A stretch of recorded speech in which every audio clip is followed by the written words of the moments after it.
Hello，大家好，欢迎大家来到 Money XYZ，我是瑞。那在这个视频里呢，我想以一个特斯拉的投资者的身份，来对这个10月10号的 Robotaxi 这个event来进行一些我的看法的一些分享，以及回答一些大家可能会有的一些问题。那其实本来我不想做这个视频的，但是我看到网上有很多对这个活动的误解，尤其是看到有那种什么 AI 的这种科学家也在嘲笑特斯拉的这个 Optimus 机器人的时候呢，我觉得我还是有必要去做这么一个视频的。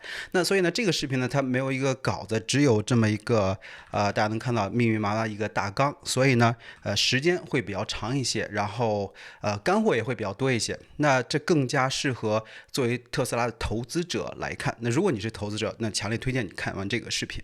OK，那这个视频里很多观点也来自于就是我跟大家都熟悉的老于啊，什么 Cybercab 呀，这个小马呀，还有这个大小马聊科技的这个大卫的讨论，所以也感谢他们的分享。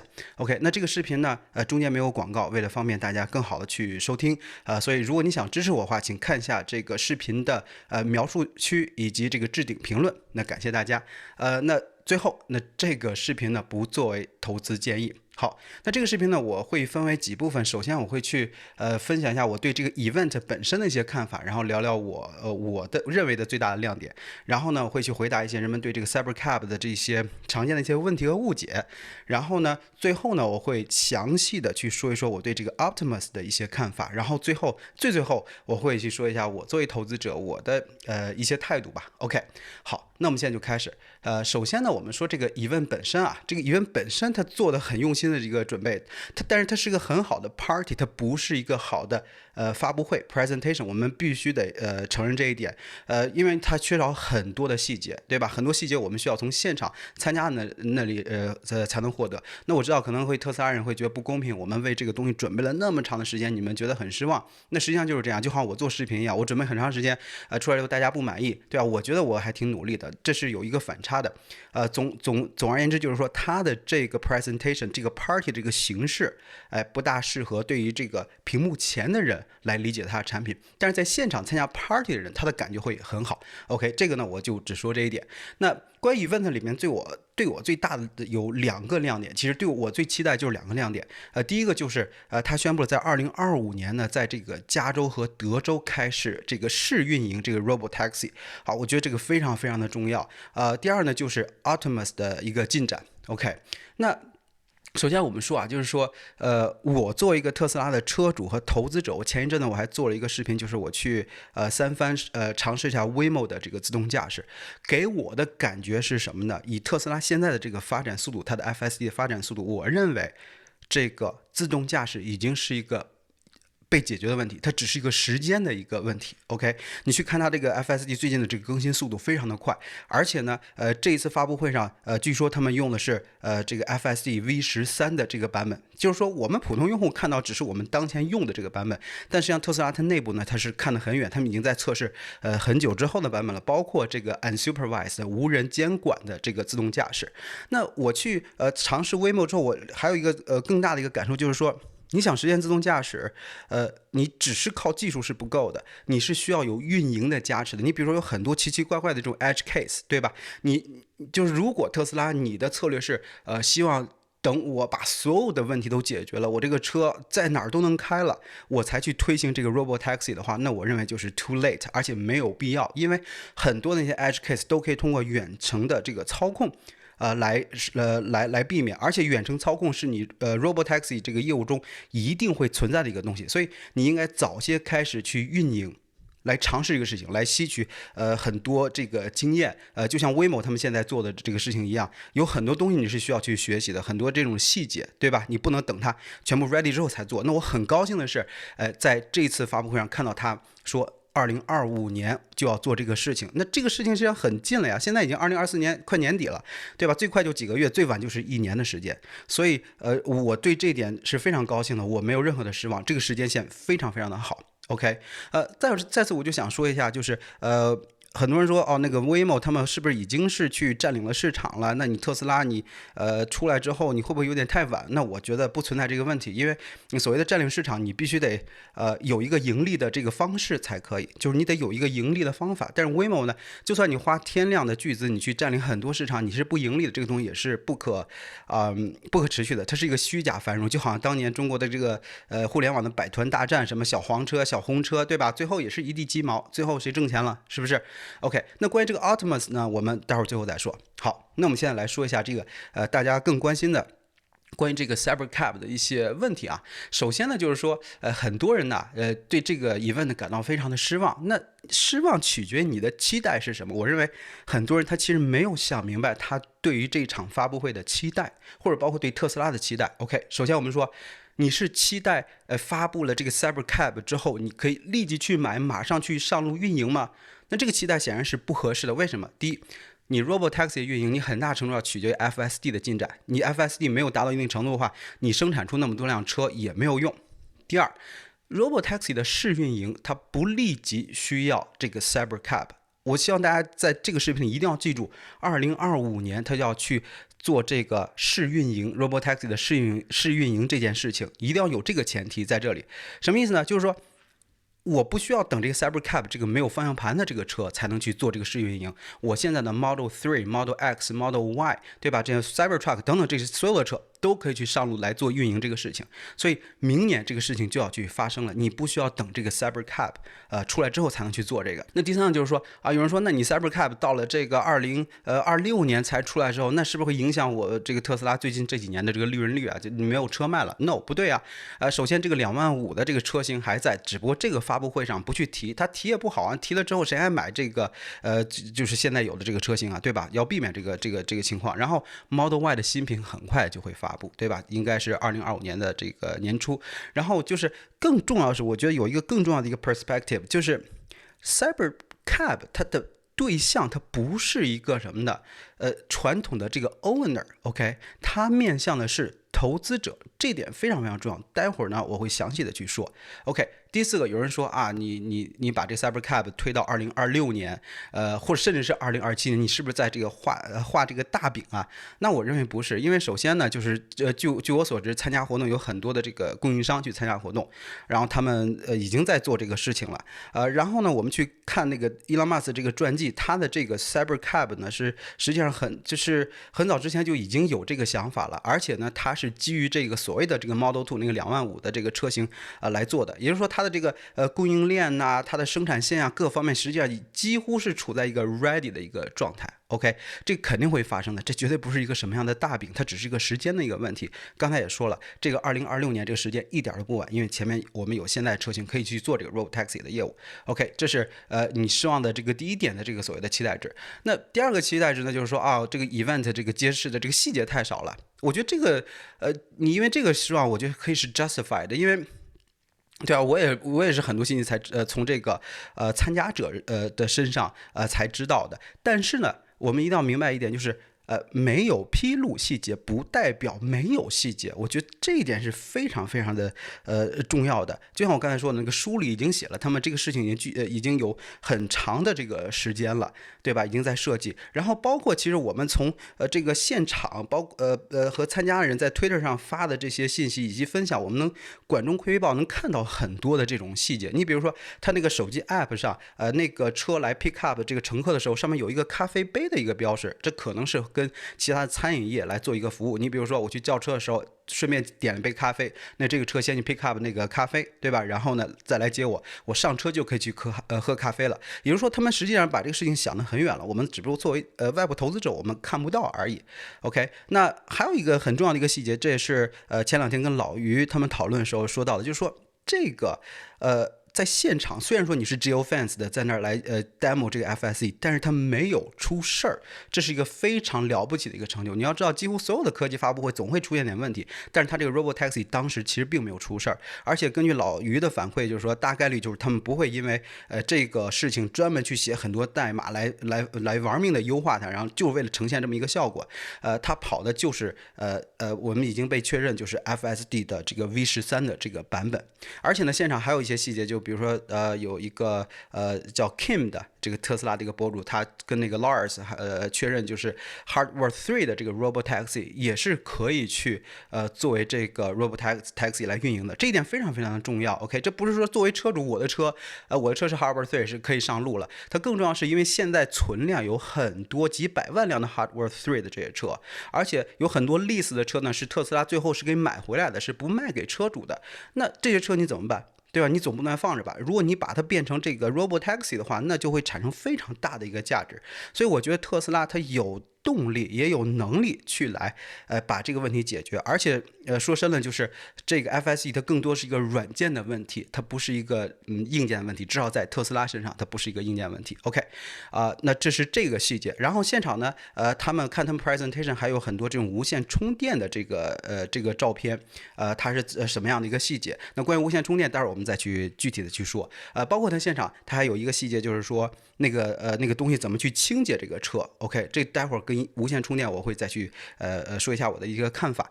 然后呢，还确定了一个信息，就是说他们目标就是把这个 Cybercab 打造成一个效能最高的一个电车。OK， 这一点是非常非常重要的。待会儿我们也会去说。然后呢，就想再去affirm 一点，就是 confirm 一点，实际上 Model 2依然会出现，他没有去说这个东西被取消了，也没有必要去说，但是他的之前财报上都有写，对吧？我们有这个计划去生产一个所谓的这个 Model 2。OK， 这是一些简单的一些细节。OK， 那下一个所谓失望的点呢，就是很多人呢他认为就是没有可以购买的这个车型，对吧？你比如说25000啊，这个 Model Y 你没有在这场发布会里去发，那我们刚才说了，这都在计划中，这个发布会不是干这个用的。好，那这是一些我总结一些所谓的这些失望点，这是关于车的。但是我认为这些都是表象，真正的这个失望呢，你实际上是来自于3点。OK， 第一点呢，就是说很多投资者他没有接受。OK， 没有接受一个事实，就是说特斯拉现在确实是处在就像他们说的2次增长高峰的中间。OK，24、25甚至是26年都是特斯拉的这个蛰伏年，你要接受这个事实。然后另外呢，就是你是希望发布会呢是宣告这个蛰伏期的结束，所以你会去失望。我们说了，24、25、26才是蛰伏年，它不可能现在立刻就去结束。OK， 那然后你希望的这个发布会能够像传统车企一样发布可以买的新车，在财报上能体现数字的产品，提升这个短期的股价。OK，no， 那这个期望也是不对的，因为这个发布会不是发布这个传统车企的这个产品，而是向外部和内部确立了特斯拉的一个增长方向，就是我们的下一波的增长就是现实世界的 AI 公司，这个非常非常的重要。OK， 现实世界的 AI 公司，待会儿我们还会再说。OK， 那其实这里就有一个问题，就是说很多人就会想，你特斯拉怎么那么慢，怎么不去产生一些新的这个车型，然后去卖，去占市场，对吧？去跟他们去卷呢？那我们反过来想，难道这个特斯拉它没有 capacity 吗？它没有工厂，没有 capacity 吗？ No， 它有。它没有设计能力吗？它有。它没有供应链的能力吗？它各方面它在车企里都是一顶一的，但是为什么它就是这么慢，不去跟别人去卷那么多车型？ OK， 那它到底在拖什么？那这个就是因为这个卖车它就是一个要卷死自己的生意。 OK， 你卖车可以让一些短期的投资者高兴，但是对长期投资者来说就是噩梦。如果就是你是个长期投资者，你希望特斯拉去卷那些廉价的车型的话 OK， 我真的觉得你不应该投资这个公司，它就是一个传统的车企了。特斯拉的唯一出路就是搞科技，做现实世界的 AI。 那这就是很多人失望的第二个来源了，就是他没有接受特斯拉的下一个成长的可能就是通过现实世界的 AI 实现高速增长，甚至成为最值钱的这个公司。因为到现在就很多人他没有想象到这个可能，就是如果自动驾驶搞成了，大多数人是不需要拥有一辆车的，传统的那种靠每年推出不同的车型的那种车海战术它就会失效，甚至传统车企的这个模式就会被革命被消失。那到现在我们很多人依然就接受不了这种情况的可能性，觉得这是天方夜谭。就好像很多人接受不了这个伊朗马斯这个火箭那么大的火箭从天上飞回来之后还能回到那个发射架上一样，能够拿这个筷子夹住，很多人觉得是不可能。那这就是完全取决于你是不是要投资这个特斯拉了，对吧？但是你作为一个长期的这个投资者，如果你现在去催着特斯拉要在这个所谓的蛰伏期里去玩命的去卷这个廉价车型的话，那么你就跟像当年这个手机开始普及的时候，你去催着这个赶紧多囤点小灵通。当 iPhone 出现后呢，就是催这个诺基亚赶紧出这个50和弦、100和弦、1000和弦这个手机一样。OK， 它是没有意义的。那伊隆马斯说的很清楚，如果你不认为特斯拉能够解决自动驾驶问题，你就不应该投资特斯拉。这句话是认真的，大多数失望的人是没有认真的去对待这句话的。不过这个特斯拉的这个第二波增长力很重要，甚至是说最重要的呢，实际上是人形机器人。那一会儿我们再去说。然后第三个大家失望的这个本质的原因就是股票跌了。这个没什么可好说的，大多数人都是以短期结果来判断一个事情的对与错、好与坏的。OK， 那这个是一个最基本的一个逻辑谬论，所以我们就没有必要去谈了。但是很多人真的是因为股票跌了，他认为这个发布会很糟糕；如果股票突然涨了，他会觉得 OK amazing， 这是一个世界上最好的一个发布会，这就不多说了。好，那我们现在来回答一些这个我从网上看到的很多人对这个 Cybercab 具体一些常见问题。OK， 或者一些误解吧。首先，这个 Cybercab 这个时间线到2026年甚至2027年才出现，这个事情我们刚才已经 cover 了。OK， 那还有一个问题就是说，这个用户到底可不可以在这2026、2027年去买到呢？我今天看到一个那个科技博主叫 MKBHD。就是评测 iPhone 的那个人，他说如果他在27年之前能够买到这个 Cybercab， 他就直播剃头。 OK， 那我想说的就说什么呢？就是我们要明白这个 Cybercab 它本身它不是一个消费者产品。 OK， 至少它在早期不是。为什么？它面对的这个购买者更多的是像运营 Airbnb 一样的那些投资者。为什么？因为这些车呢，你去看它的设计啊，它只能去无线充电，它有能够去清理的这个机器人。什么意思啊？大概率这些车就不会停靠在自己的家里。 OK， 而且呢，你是需要有运营网络的这个远程支持的。而且还有一个很重要一点，就是你这个 Robotaxi 刚开始的运营范围，你不可能立刻全世界或者整个全美哪里都能运行，它一定是一个城市一个城市或者一个州一个州的这样推行的。也就是刚开始的这个购买者，就算你能买，他现在在这个加州，在德州在运营，你在纽约，你买了它也没有用，没有太大用。而且你家里有这个充电的这个设备，然后你要再去装一个这个无线充电的吗？OK， 这些东西都不是很 make sense。他要卖给的人是那些像运营 Airbnb 一样的这种投资者。我买了这个东西，就像伊朗马斯说的，我就像一个放羊的人，我养了一群羊，我靠这玩意儿给我赚钱的，我自己根本就不需要它，我也不用它。OK， 这个是非常非常重要的。所以你能看到市面上很多的这种科技博主也好，或者车评人也好，他会去评价这个车的这个设计怎么有什么问题啊？什么没有充电孔，家里怎么充电啊？你不能超充，我在路上怎么充电呀？对吧？车轮喷的是不是什么漆呀？对吧？还有他其他的一个角色负面的这种反应。那我认为他们的角度呢，是处在他们作为一个消费产品评测者的角度，但实际上这是一个卖给投资者的一个产品，大家的角度不同。 OK， 所以这一点我希望大家一定要去想明白这个事情。那有人问了，那我普通用户想买一个能够自动驾驶的车怎么办呢？我们有大量的选项啊，我们有 Model 3、Model Y， 对吧？ Cybertruck 这 Sexy 这些车，包括可能要出来的这个2万5车型的这个车，对吧？都是可以的，是不是？所以这是你能不能买这个问题，这不是一个问题。好，那下一个问题就主要就是围绕在这个设计上的一些问题了。就是有人会问，为什么这个车啊它只有2座，为什么只有无线充电？我把这2个问题放到一起来回答。首先呢，这个伊朗马斯克说了，对吧？大部分这个出行的是2个人 ，right？ OK， 这是一个原因。那实际上你去想啊，我们3到7个人，刚才说了，它现有车型是支持的。我的这个老的 Model 3都可以出去做 Robotaxi，OK？那就没有必要我去重复制造轮子去生产一个车能够去跟我现有车型去竞争了，对不对？你这样的话不就是重新的去制造轮子吗？从生意上来说是不是个好生意？那未来呢会有 Robovan， 伊隆马斯管它叫 Robovan， 对吧 ？Robovan 去 cover 20人以上的那种特殊的一些场景，它不仅仅是像一个公交车一样的运营，它里面可能会有什么咖啡厅啊、会议室啊，对吧？电影院等等等等，它会有很多这种场景，那是未来 Robovan， 所以。Cybercab 它 cover 大多数的2个人的这个出行，然后呢，我们现有的车型 cover 这种更多的3到7人，然后这个 Robovan 是20人，这个左右的这种特殊的这个场景，而且呢，因为这个 Cybercab 它足够便宜，到时候你人多的话，你多订几辆不就是了嘛，对吧？这个我觉得不是什么问题，这是第一个，关于出行。第二个的呢，它只有2座。包括它只有无线充电的，是因为就是还是便宜，要成本。你 Robotaxi 这个生意能够运营，最重要就是你要便宜啊！我不 care 你是 Waymo 开、特斯拉开还是 Uber 开，谁便宜我做谁。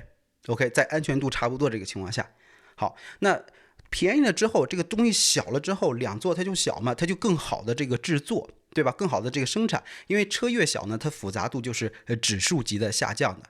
然后呢，同样的，它车小之后电池就小了，电池就小了之后呢，它这个无线充电就有意义了。它就是你不需要超充，你无线充电，这个电池小的话，你就速度就会快一些，对吧？不是速度快一些，是你的时间就会短一些，这才有意义。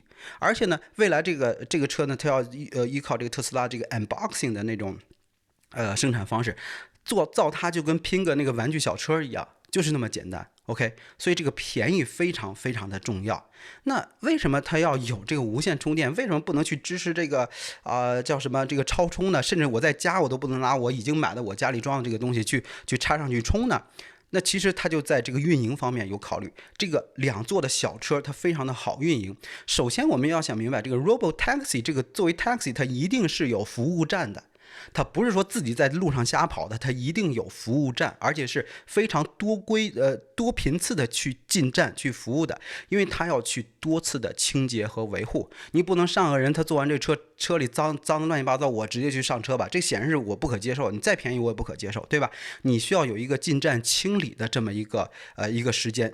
OK， 那这个时候呢，你进站清理之后，你就要花时间清理。然后呢，站里呢它有无线的充电，你在清理的时候顺便无线充电。然后甚至你都可以在将来，你这个 AI5 的 computer， 你可以去你不在运行嘛，然后你再做一些这种这叫 AI 推理的这种分布式的这种计算，对吧？所以小了之后呢，一切就变得就简单了。而且这个我们刚才说了，这个 Cybercab 的设计，它是从运营一个这个出租车生意的角度来设计的，它并不是首要给你家用的，而且你作为出租车，确实你很难同时去做家用又出租车，对吧？这是2套不同的一个思路，这是我说的这一点。然后呢，最后一点就是很明显的，2座车小的话就好行驶啊，你好拐弯好停车，你能去很多大车去不了的这个地方，对吧？这是设计问题，为什么2座只有无线充电？好，那下面一个问题呢，就不是我的专业了，对吧？就为什么是鹰翼门？那我觉得首先帅很重要的因素嘛，对吧？你去看看那 Waymo， 你再去看看这个Cybercab 这个鹰翼门，你愿意做哪个？我肯定选这个 Cybercab， 对吧？Elon Musk 说了，这个未来就要长成未来的样子，帅是很重要的因素。当然它也可能会有这个现实的考量了。你比如说这个机器人那个手臂，它更容易的伸进去，它的开孔会比较大一些。这个 I don't know， 我不是专家。包括这个制造成本是怎么样呢？它是不是复杂呀？这个我不是专家，大家可以在下面去做一些评论。但我相信啊，特斯拉会有降低成本的这个方法，因为它的目标就是把这个车要造得非常非常的便宜，是不是？OK， 这关于这个Cybercab 的一些常见问题，就是这些我就先说到这里。我其实更想说的就是关于这个Optimus， 因为我认为作为我作为一个长期投资者，我认为就特斯拉的这个 Robotaxi 这个生意，包括这个自动驾驶，它实际上已经是大概率要发生的，它只是一个时间的问题。但如果你仔细去考虑这个Robotaxi 的业务的话，它长时间来讲，就出租车这个业务，它本身它的这个利润会是越来越低的。那我引用这个大小马聊科技大卫的说法，就是它这个出租车啊，出行它是个民生的工程，它只能越来越便宜，甚至将来大家去做这个 Robotaxi 是免费的，你可能有一些额外的服务需要钱。你比如说你上这个 Robovan， 它就是一个运行的一个咖啡馆，我上面买它杯咖啡，我就可以免费坐这个车了，对吧？所以这个 Robotaxi 本身的这个业务，出租车业务它是不挣钱的 ，OK， 甚至毫不夸张的说，在特斯拉实现了这个Robotaxi 的那一天呢，很有可能是它在这个 Robotaxi 这个价值上，它的股价最高的那一天。我这只是瞎说啊，只是瞎说。那它真正的就是在 Robotaxi 这个平台上，它的业务呢，应该是在那些服务，就像苹果的这个生态一样，对吧？在那个服务上去赚钱，那我们未来要看的这个事情。那这是这个 Robotaxi 这个故事，但真正的它，我认为，特斯拉作为一个现实 AI 的一个公司，它将来真正的增长点在 Optimus， 在这个人形的机器人上。那我们现在就来聊一聊这个人形机器人。首先呢，这个人形机器人对我有两大的亮点，第一个就是硬件的能力，然后第二个就是远程操控的能力。哇，那很多人说，我天，这都能吹？你是远程操控的，这不应该是很丢人的一件事情吗？你都能拿来吹它吗？包括你比如说有一个 AI 的科学家叫杨乐坤，对吧？我今天就是在 Twitter 上看到他去嘲笑特斯拉这件事情，然后他说你这就是一个像个对吧，像木偶一样远程操控，这就是个 joke。那我们现在就来聊一聊这个远程操控，好吧？那首先呢，我们要明白就是说这个人形机器人，包括机器人，它有一个很重要的一个业务方向，它就是一个远程操控。OK， 远程操控来让它做一些危险的一些事情。你比如说远程的这个是吧？这个拆炸弹，这是大家都很能想到的，对吧？什么这个救灾啊、营救啊，对吧？这是远程可操控的。实际上现在有很多的这个机器人公司，不光是人形的啊，就是包括非人形的，它这个远程操控是它一个很重要的一个发展的一个方向。我们举一个例子吧，就是说。待会儿我们也会聊到，就是 Honda 它有一个机器人叫做人形机器人叫 Asimo， 对吧 ？Asimo 它那个非常灵活，非常像人，非常厉害。待会儿我们再说。但是呢，这个东西它不做了，它不做这个人形机器人了。它下一个方向呢，就是你去看它官网上，它写着就是要去注重这种远程操控的这种机器人的这个业务。OK， 那他为什么去抛弃了这个人形呢？那跟 AI 有关系。那待会儿我们再去说。所以我想说的是，远程操控它本身就是有个非常大的商业价值的，能把这个事情做好，你也能赚钱。OK， 好，这是第一个。那第二个呢，就是这个特斯拉这个远程操控，你去看的话，它相比这个竞争对手啊，它这个远控操作能力真的是很厉害。大家可以从网上去找一些这个视频，就是看别人的远程操作，你会发现又笨重又慢。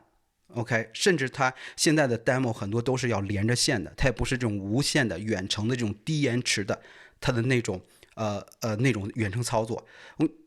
我不是专家，但是我认为想做到这一点是非常非常难的。特斯拉现在能做到，我没有看到其他的他们的远程操作做成像特斯拉这样的一个顺滑。那如果有，欢迎大家在下面去分享，我也很想知道。但至少我现在做的调查，我没有发现有一个能够去跟他这样远程控制的那个机器人动起来就像人一样，跟你在那里去交谈，这是一件非常非常难的一件事情。OK， 好，那我们刚才提到了顺滑了，我在推特上也说，我说你看这个特斯拉啊，它这个动起来就跟人一样，那个关节啊非常灵活，身体非常的协调，非常顺滑。然后我说，我找不到第二家公司能够做成这个样子的。当然这说的有点夸张，那很多网友就反驳我说，友商的机器人更加的顺滑。然后他会去举出一个，比如说语数，那个机器人去翻跟头啊，对吧？去拿大顶啊，就这种视频。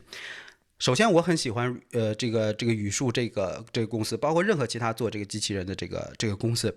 但是像语数它这样的这个机器人，它跟这个顺滑两个字它没有关系，它能去翻跟头，这个跟顺滑没有关系。我们要怎么去理解这个顺滑呢 ？OK， 那在说这个顺滑之前，我们首先要知道。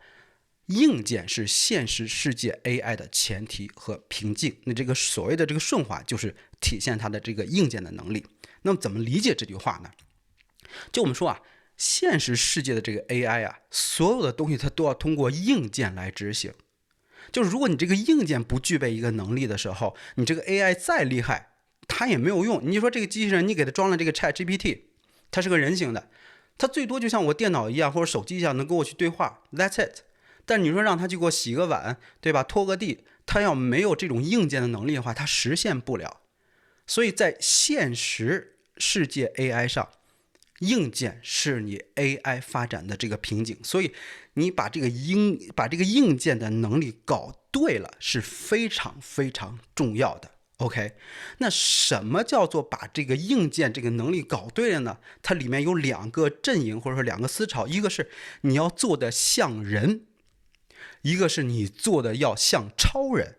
这是两个完全不同的概念。语数做那个翻跟头啊、折叠啊这些，它不像人，那个东西不像人，它是超人。但是超人在人形机器人的现实世界 AI 里面，它有它的这个缺陷，待会儿我们会去说。好，那我们说人形机器人呢，你要去解决像人的这个问题，那为什么它要去像人呢？那么做一个人形机器人的目的呢，就是做一个通用型的一个机器人。那为什么要是人形呢？大家现在已经听说这个论点，就是因为这个世界呢，是给人制造的，对吧？那你要想让它去取代人的话，你就得需要像人一样能够操作这些东西，这个很 make sense。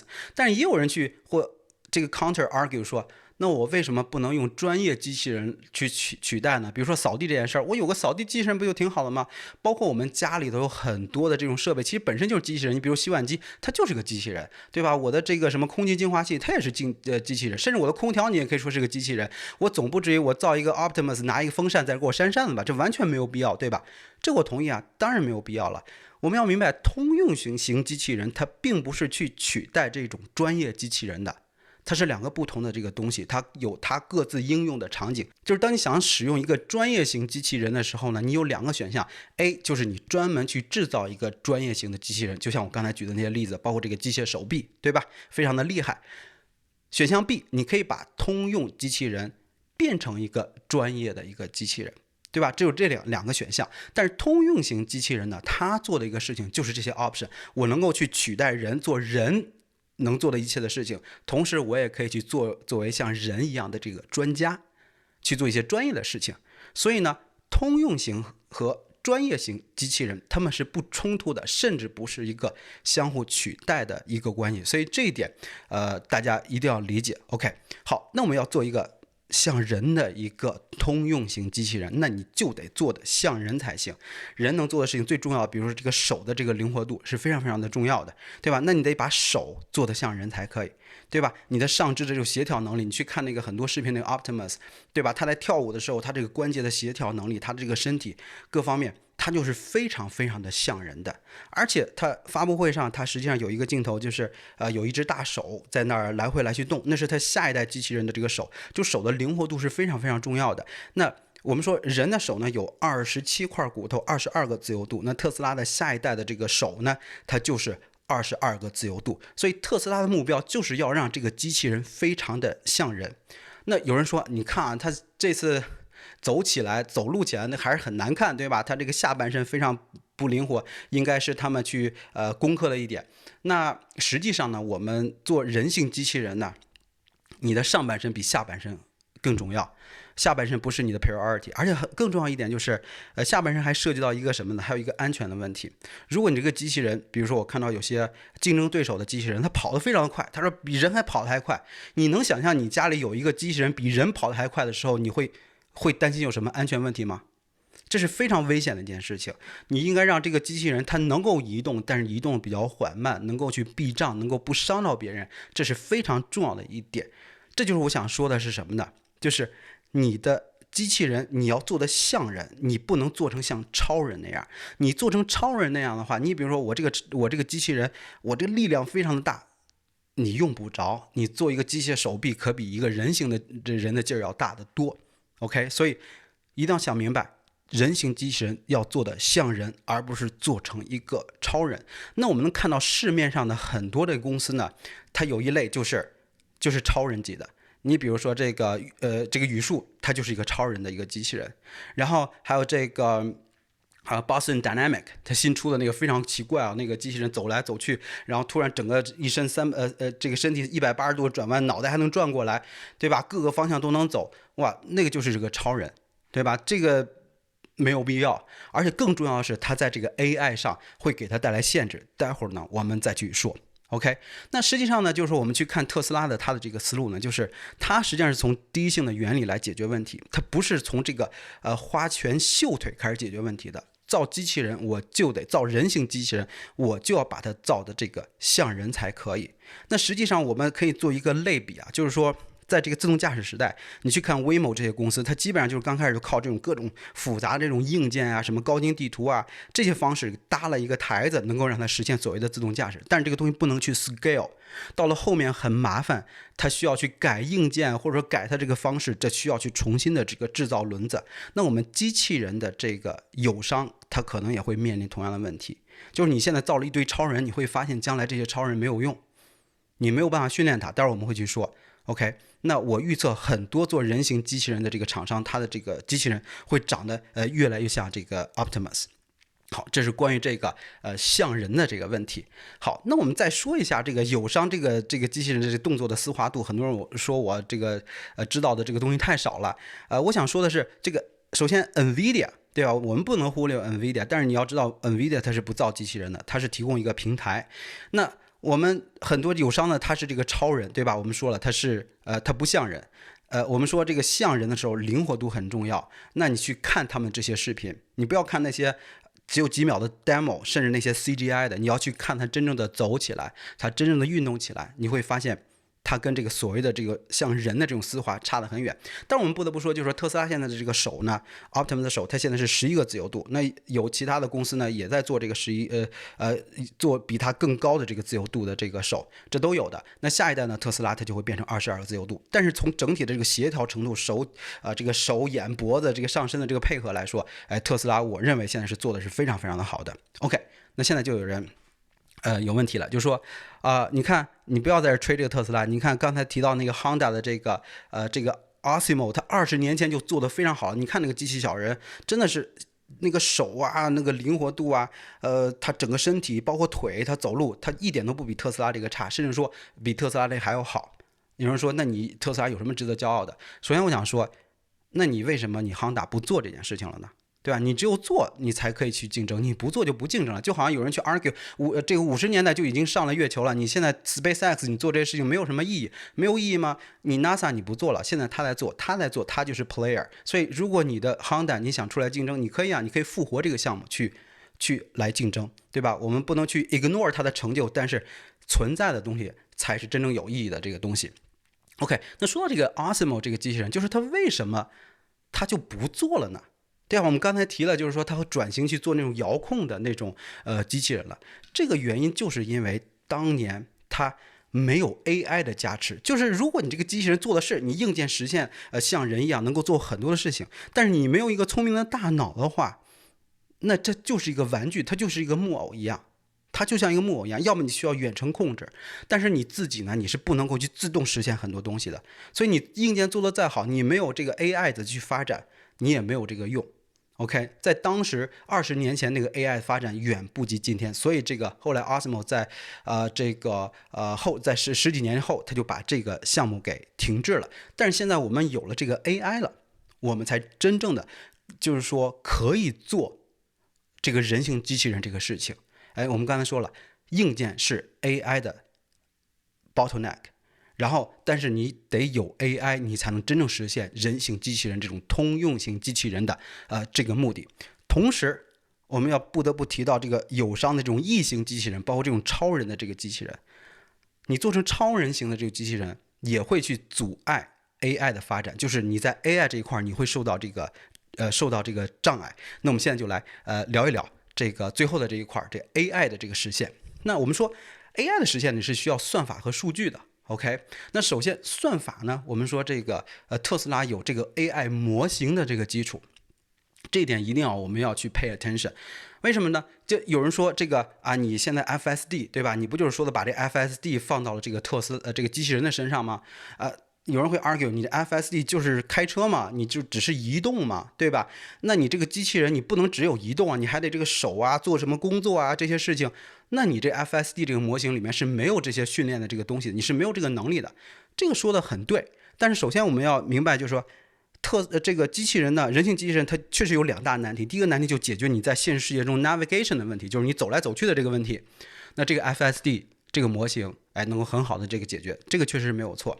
但是第二点就是说，怎么解决那种更加复杂的这个像人一样去做工作的这种问题，这种智能呢？如果你对这个对 AI 有了解的话，这个神经网络实际上我们说同样一个模型可以去做不同的这个训练的，它不是说我要去训练做另外一个不同的东西，我需要全新的一个模型。你可以去微调，但不一定你需要一个全新的一个模型。那这里细节我们就不说了。但是其实我认为特斯拉在模型上最真正的优势在于它拥有现实世界 AI 模型的基础。它 FSE 就是一个现实世界 AI， 它有这个数据采集、训练和架构的这个基础，那它在解决人形机器人智能方面，我相信它也会去有很大的一个优势。好，那这是算法上的问题。那我们现在就说一下 AI 实现的这个数据上的一个问题。那我们说这个数据呢，它存在这个两个问题，一个就是数据的这个采集，一个就是数据对模型的训练。我们先说这个数据的采集啊，这个采集呢，它其实主要是在这个硬件上它是有限制的。那特斯拉它是有它优势的。那么说啊，去训练机器人得需要有相应的数据。那现在它是怎么采集这个数据？采集的哪些数据呢？现阶段是这个人类带上那个 VR 那些东西，对吧？远程操控，去人类去操作，然后采集这些数据，然后呢给机器人去学习、去模仿，对吧？所以呢这一点又重新说回到我们刚才那个问题，就是你得长得像人，你才能收集这个人的这种数据，然后呢去做人这样的训练。你比如说，我现在是个人，我在收集数据，但我的机器人长得像条狗一样，请问我怎么把我人的数据用到这个狗的身上去来做训练呢？